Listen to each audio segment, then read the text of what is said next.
नमस्कार। राजकीय महिला महाविद्यालय सादुलसर से डॉक्टर अनीता शर्मा आप सबका स्वागत करते हुए आज हम पढ़ने जा रहे हैं स्वामी दयानंद सरस्वती और भारतीय राष्ट्रवाद।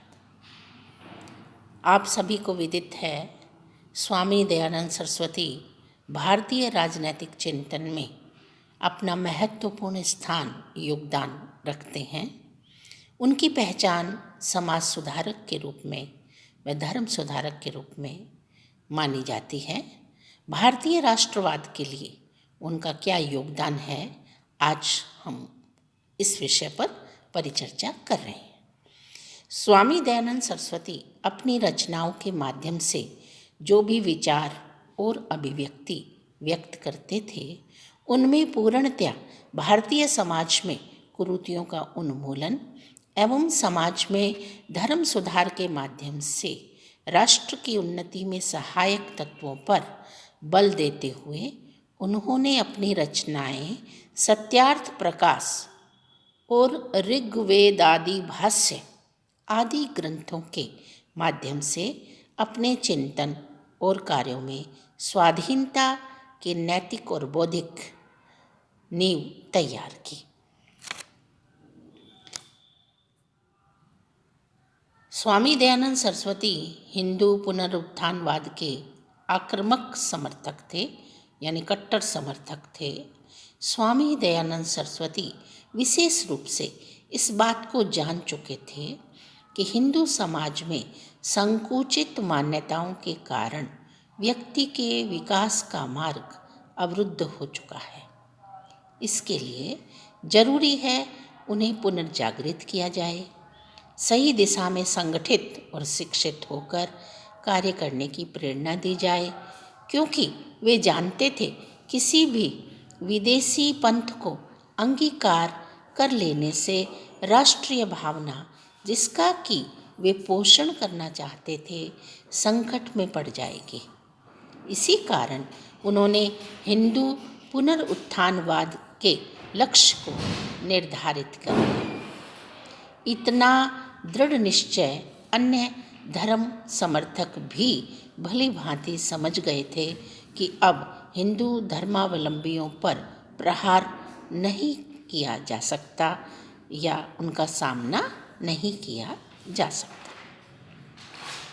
स्वामी जी वैदिक धर्म को प्रधानता देते हुए उनका कहना था कि भारतीय जन चेतन में यह भरोसा पैदा कर दिया जाए कि हम कम श्रेष्ठ नहीं हैं, किसी से भी कम नहीं है।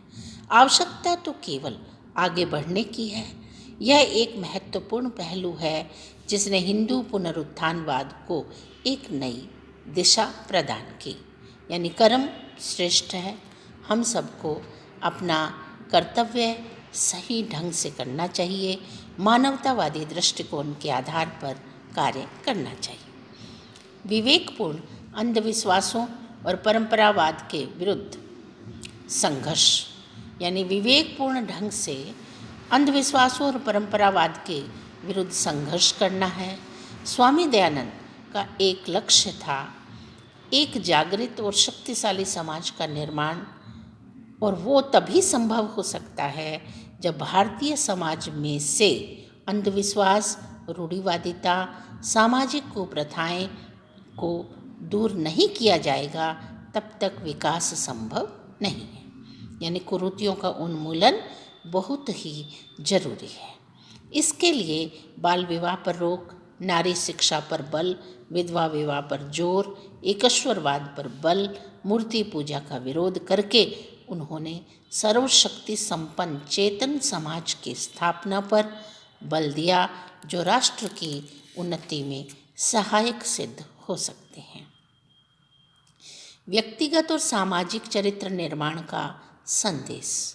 भारतीय चरित्र की दुर्बलता को देश की पतन का उत्तरदायित्व मानते थे, इसलिए उन्होंने उदासीनता, प्रमाद, आलस्य, भाग्य अर्पण के स्थान पर शक्ति की सर्वोच्चता, उत्साह, पराक्रम, उत्तरदायित्व की सक्रिय भावना पर बल दिया।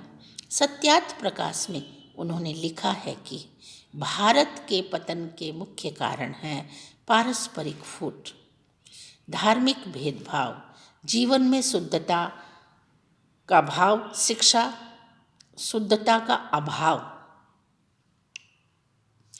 शिक्षा की कमी, बाल विवाह, इंद्रिय परायणता, असत्य, बुरी आदतें, वेदाध्ययन की अवहेलना तथा अन्य।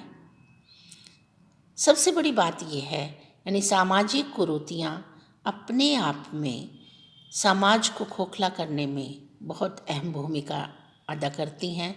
इसलिए प्रत्येक भारतवासी को चेतनशील होकर, सजग होकर, सक्रिय होकर, उत्साहित होकर अपने व्यक्तित्व के विकास एवं अपनी शक्ति सामर्थ्य को बल और परिवार, राष्ट्र व समाज के हित के लिए कार्य करना चाहिए। वे जानते थे अंग्रेज शासकों में सामाजिक क्षमता अधिक श्रेष्ठ है, सामाजिक संस्थाएं अधिक अच्छी हैं, उनमें शासन कला का ढंग है, पर भारत की कमजोरियों का लाभ उठाना चाहते थे तो स्वामी दयानंद ने व्यक्तिगत चरित्र से आगे बढ़कर सामाजिक चरित्र और सामाजिक पुनर्निर्माण की आवश्यकताओं पर अत्यधिक बल दिया। निर्भीकता और कर्तव्य पालन का संदेश।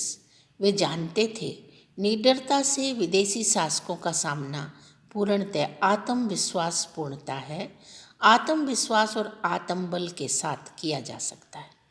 इसलिए मैं भारतीय समाज के प्रत्येक नागरिक में निडरता, जागरूकता, साहस, शिक्षा, नैतिकता, बौद्धिकता, विकास एवं विवेकपूर्ण निर्णय लेने की क्षमता इत्यादि गुणों को परिपूर्ण कर देना चाहते थे। वे जानते थे कि तभी भारत का नागरिक श्रेष्ठ संस्कारों से ओतप्रोत होकर कर्तव्य निष्ठा एवं दायित्वों की पूर्ति कर सकता है। देश की स्वतंत्रता के प्रति अनुराग। स्वामी दयानंद चाहते थे शीघ्र, अति शीघ्र देश को स्वतंत्रता मिले। सत्यार्थ प्रकाश में उन्होंने लिखा, विदेशी राज चाहे कितना भी अच्छा क्यों न हो, स्वदेशी राज्य में चाहे कितनी भी त्रुटियां क्यों न हो, अच्छा है। उन्होंने देशभक्तिपूर्ण राष्ट्रवाद की भावना को जागृत करने में अग्रदूत का कार्य किया। लेखक जायसवाल लिखते हैं कि दयानंद ने हिंदुओं की आत्मा को उसी प्रकार स्वतंत्रता प्रदान की जिस प्रकार लूथर ने यूरोपियन आत्मा को प्रदान की थी। उन्होंने इस स्वतंत्रता का निर्माण भारत के भीतर से अर्थात हिंदू साहित्य के आधार पर ही किया। उनके मन में भारत के प्रति गहरा अनुराग और प्रेम था। वे भारत को आर्यव्रत कहा करते थे। देसी भाषाओं को प्रोत्साहन तथा संपर्क भाषा के रूप में हिंदी को अपनाना सबसे पहले दयानंद द्वारा अपने महत्वपूर्ण ग्रंथ सत्यार्थ प्रकाश को हिंदी में लिखा गया। उन्होंने वेदों की भाषा भी हिंदी में लिखी। वे जानते थे हिंदी भाषा के माध्यम से भारतीय राष्ट्रवाद का उत्थान हो सकता है, इसे संपर्क भाषा बनाया जाना चाहिए। उन्होंने तुलना की कि जिस प्रकार पुनर्जागरण के समय में इतावली, जर्मन, फ्रांसीसी भाषाओं के विकास में यूरोपीय देशों में राष्ट्रवाद के उत्थान को प्रेरणा मिली, उसी प्रकार भारत में भी हिंदी को देश की संपर्क भाषा बनाकर राष्ट्र का उत्थान किया जा सकता है। वे स्वदेशी के प्रयोग पर बल देते थे। स्वामी जी सभी धर्मों, सभी भाषाओं, स्वदेशी के माध्यम से स्वराज्य की संदेशवाहक माने जाते थे।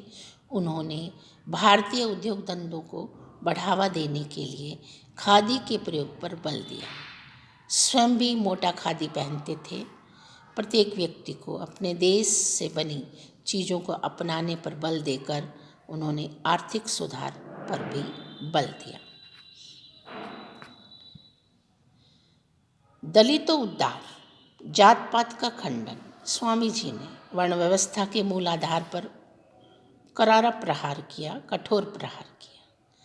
वे इस बात पर बल दिया करते थे कि जाति जन्म के आधार पर नहीं, वरन गुण, कर्म, स्वभाव के आधार पर निर्धारित की जानी चाहिए।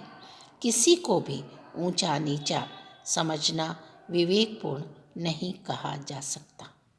वे चाहते थे जात पात के भेदभाव को भूलकर, छुआछूत की भावना से ऊपर उठकर समस्त भारत के नागरिक एकजुट होकर राष्ट्र की चुनौती का सामना कर सकते हैं।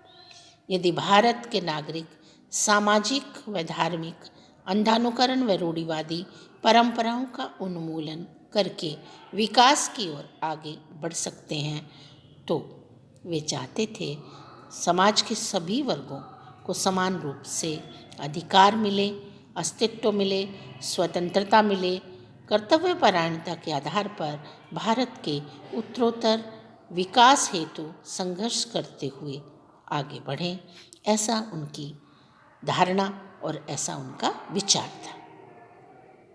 तो आज हमने अनेक पहलुओं के माध्यम से ये समझाने की चेष्टा की कि स्वामी दयानंद ने किस प्रकार भारतीय समाज को अग्रणी भूमिका में लाने के लिए स्वतंत्रता, समानता पर आधारित सभी को अधिकार और कर्तव्यपरायण बनाने के लिए, वेदों की ओर लौटने के लिए, उपनिषदों के ज्ञान से, मातृभाषा के सम्मान से बहुत गहराई से समाज की उन कुरीतियों को समझा और कुरीतियों के उन्मूलन में योगदान